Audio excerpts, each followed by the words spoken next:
Hey guys, it's Megan. So today we are going to continue on the bariatric journey. Today I would like to try and cover some of the pre-surgery date appointments that you have to do in order to get your surgery date. We're going to go over some of the changes that a lot of people go through, not everybody, but most. And of course the pre-surgery liquid diet, which is hell. I'm just saying, it's hell. So, for me, in order to get my surgery date, I had to go through and do a sleep study. And it's like, okay, fine, whatever, just get it over with. I don't know what kind of glue or adhesive it was that they used, but it left me with a rash. I was very itchy, and it wouldn't come out of my hair for days. And when I finally got it out, I had to go back again and do this, which was just a pain in my ass. So they hook you up with all these little electrodes and they monitor you while you sleep. And I'm thinking, okay, I can just roll over on my belly after watching a little bit of TV and sleep. No. No. Unfortunately, for me, you cannot sleep on your belly. And I'm such a belly sleeper. So the only way to sleep was on your back or your sides. And I can't sleep like that. And they're telling me, oh, well, you've got a sleep apnea. It's mild, but yours is very, very difficult to try and diagnose. And it's like, okay, then don't bother. It's just barely there. So leave me alone. You know? That was my thoughts. But no. They sent me back for another sleep study, and they're like, well, we need to find out what mask you like and everything else and see how well you do and respond to a CPAP machine. And let me tell you, I don't use that damn machine. I have tried. I just cannot use it. And I will say that majority of people who have weight issues and have sleep apnea and you get the surgery, your sleep apnea ends up being cured through surgery. So, that's how I'm looking at it because I never had it before. And of course, they're trying to make me sleep in uncomfortable positions for this whole study. So it's like, yeah, of course I'm going to snore on my back. Of course I'm going to cut off my airway on my back. I sleep on my belly. I don't have a problem. So, anyway, I went through their whole process and had to go through and do it. They sent me home with a CPAP machine, and they're like, oh, you can sleep on your belly and use the machine. No.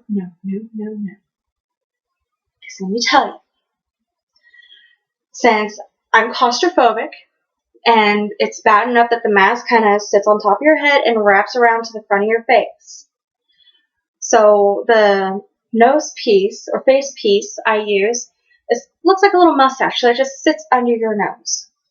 Now, trying to use that and sleep on your belly just doesn't work because you end up smushing your face into your pillow and it pops out on the other side and then you hear all the air. And that's very annoying to listen to, especially you're like, almost asleep. Annoying. Very annoying.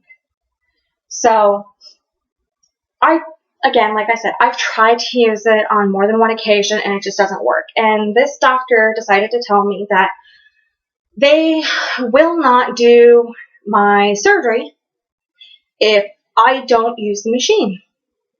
And let me tell you guys something.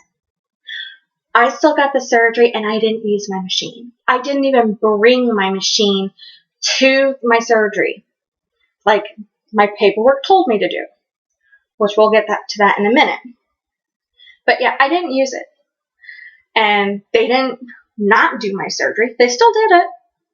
They asked about it and they just checked to make sure that I was okay, And I don't know if every doctor is this way, And for anybody out there who's in the same boat, like I don't like using the machine, but I really need the surgery, check with your doctor. I didn't, and I got lucky.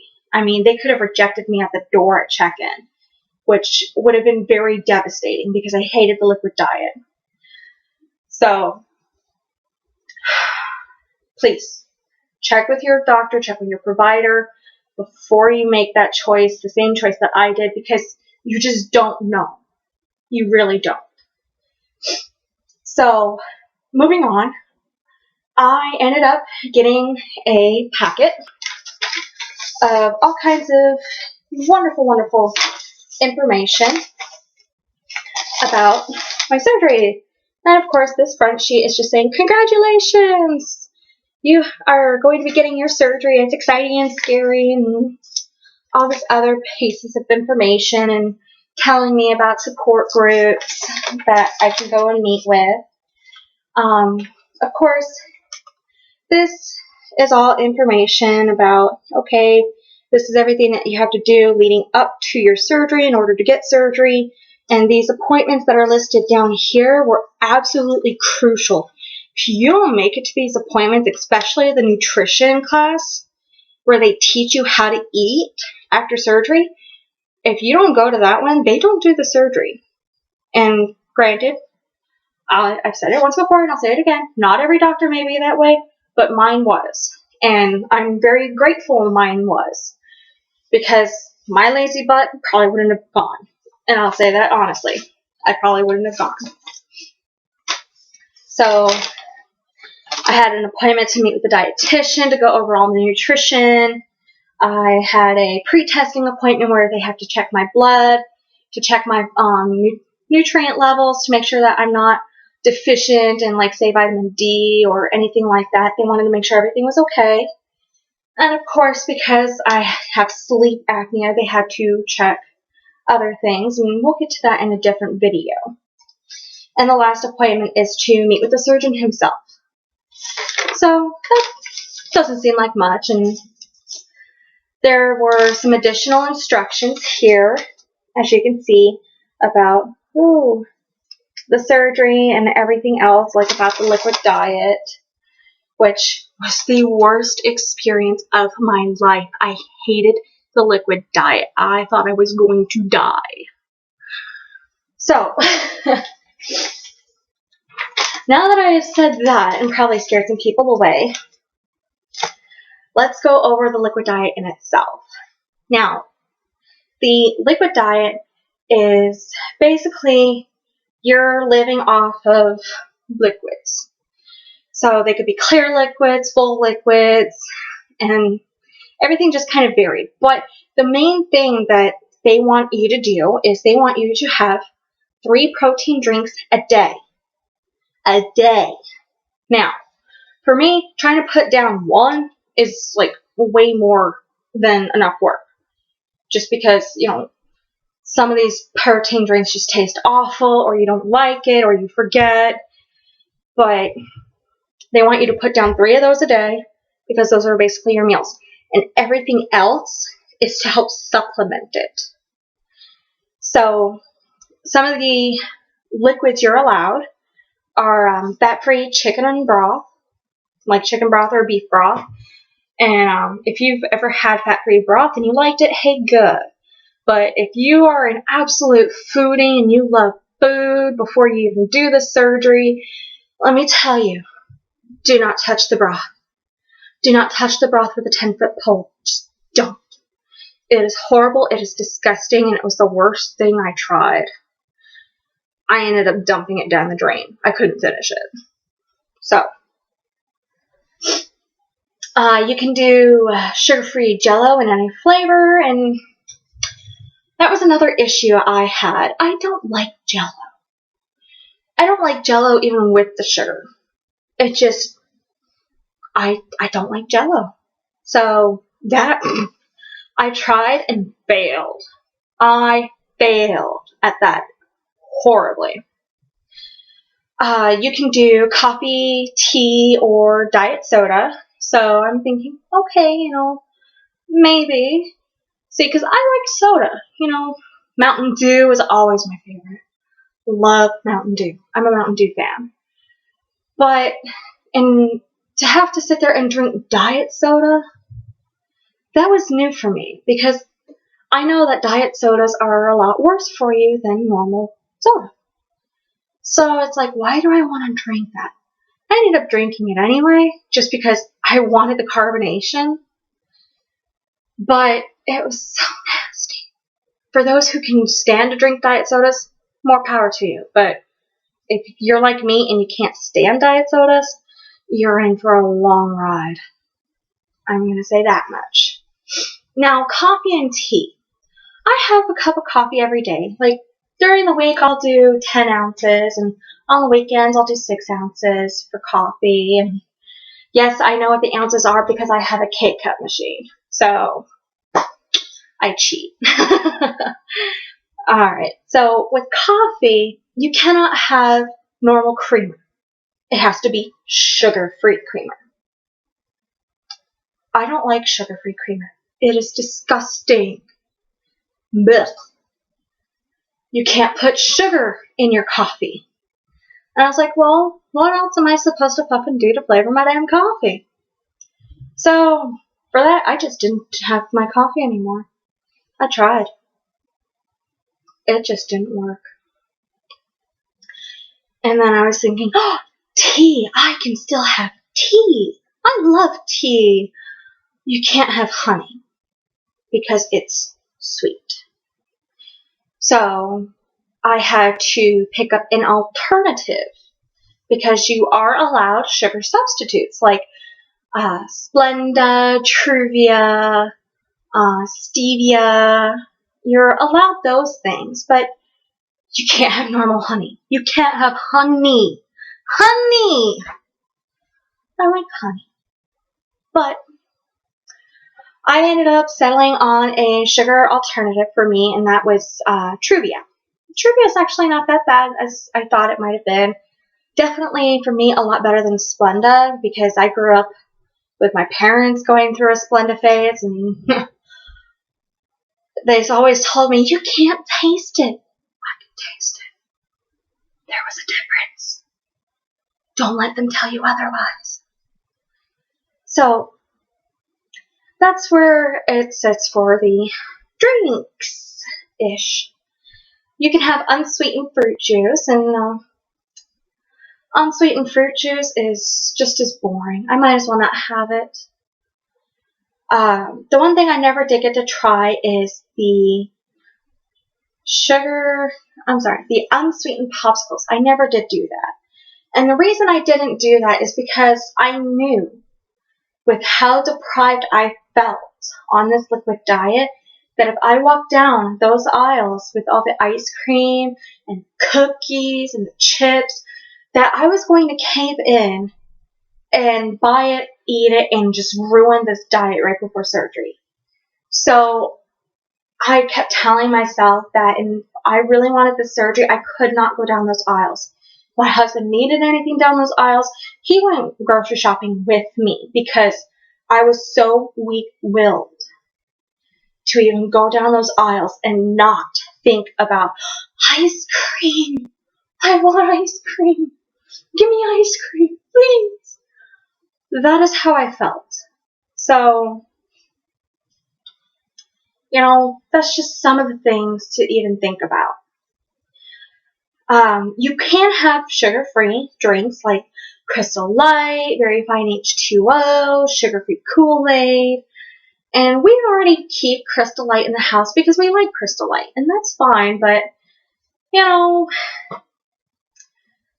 it's just still, you're very limited on what you can have. So, the next one, this one that killed me. You can have plain hot cereals, but they have to be plain. So like oatmeal, cream of wheat, grits, they have to be plain. You cannot put any flavoring into it. But I did learn through asking my provider that I can have powder peanut butter. So this powder peanut butter is what I tried to use. And I'll tell you this much now, it didn't salvage any oatmeal. No amount of peanut butter could save that oatmeal. It was just disgusting. gross. And I don't ever want to do that again in my life. You can also have fat-free cream soups. So you can have stuff like tomato or cream of chicken. And let me tell you about that damn cream of chicken. Don't let it fool you. Because those little chicken pieces inside that damn soup, you have to spit out. You cannot eat them. Because you are not allowed any solid foods while on this liquid diet at all. So, because every time I came across a piece of chicken, I wanted to eat it. And it was very, very hard to spit it out and feed it to my dogs, especially when that chicken is breaking down on your tongue and falling apart, and you just like, fuck it, I want to eat it. It's very hard. So I ended up living off of tomato soup. And I will tell you this. I didn't use the fat-free tomato soup. I ended up using store brand, El Cheapo's plain tomato soup. I didn't do anything different. It's full fat, full fatty fat soup. And that is what I use to make it through. You're allowed skim and fat-free milk. And that's okay. I mean, if you like those kinds of things. I'm not a fan of skim or fat-free milk. But I did reduce myself down to 1% milk. And for those who are like lactose intolerant, get Lactaid. Lactaid is what I use because I am lactose intolerant, so it's very difficult for me to process dairy products, especially skim milk. Skim milk and me just do not agree. I've tried. I ended up sick in the bathroom. You can have V8 vegetable juice or tomato juice. You cannot have the fruit fusions by V8. You cannot do those. So think about it. You could try it, but you're not supposed to. I did, and I wasn't supposed to. Sugar-free pudding. Sugar-free pudding is something else that you can have, but for me, I got really sick and tired of the sugar-free pudding really fast.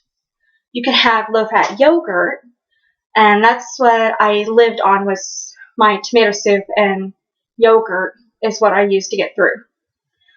And you can also have low-calorie, low-fat fruit smoothies. That was another thing that I didn't have on this diet, though. Just because it's like, well, what's too much? What's not enough? What is too sweet? What isn't? So I just steered clear of it altogether. So, leading up to this diet, I will say that I made a bucket list of all the food and everything that I wanted to have, wanted to try before I went into this liquid diet and go for surgery. And I had a long list. There were so many things that I wanted one more time. And I had a lot of opportunities. A lot of opportunities. And in the end, I didn't get to very much. The few things that I did manage to have before this diet, I did get to have one final Thanksgiving meal with my in-laws, which was an amazing experience. I got to have all kinds of good food, pies, and good company. So it was really nice. It was it's an experience that I won't forget for a long time. Let's see, I went to a hibachi grill, those Japanese restaurants where they cook your hibachi meal in front of you and put on a little show. I did get to have that one more time. I got Dairy Queen donuts, and that was about it, really. I had other places on my list like Taco John's.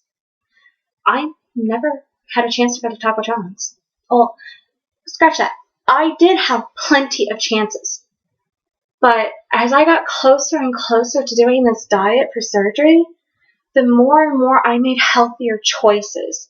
And I decided, well, that's bad for me. I don't need it. Or, hey, I should be doing this instead of that. And it was a very interesting experience. I mean, it wasn't even so much as like I'm intentionally doing this. It was all self-conscious thoughts. I'm sorry, subconscious. Wow, subconscious. subconscious thoughts that just took over. I mean, my stomach, I couldn't hold a lot of food anymore, and I thought it was my stomach's way of saying, please don't cut me. Please don't cut me, please. But I still did anyway. Now, for the liquid diet, before I decide to sign off here, even though it tells you have to limit your calories to 1,000 to 1,200 calories a day, if you're not reaching your calorie goal, don't freak out. It's okay. A lot of people go through the whole experience of, oh my God, I'm not eating enough. No. That's just what happens because of the diet that you're on. And the other thing is, if you can't put down 3 protein shakes a day, it's okay, because I couldn't. I was lucky to put down 2 a day, because that's how bad it got for me. So, for anybody who is getting ready for this type of surgery, I wish you the utmost luck. I hope you guys have success with it. For anybody who's considering this, I hope this didn't scare you guys away. I'm really not trying to scare anybody. I'm just trying to help inform people that, these are things that could happen for you. And with the liquid diet, it is very difficult to do. It was one of the hardest experiences of my life. I mean, that first day, my husband made hamburgers in front of me. And then a week later, he ordered a pizza and ate it in front of me. That was hard. I mean, I was begging him. I was willing to do anything just to get one bite of that pizza. One bite. And I'm very grateful that he stuck to his guns and told me no. I only broke off the diet twice, and it was just barely. I had a sip of Powerade once, and one night when I was cooking him dinner, I had a tiny little nibble of meat and eggs. But in the end, I still lost almost 20 pounds from doing this liquid diet before surgery, which for me is huge because I didn't think I would make it. I really didn't think I would make it. So if anybody is feeling like they're not going to survive on a liquid diet, you can. It's going to take a lot of support, a lot of willpower.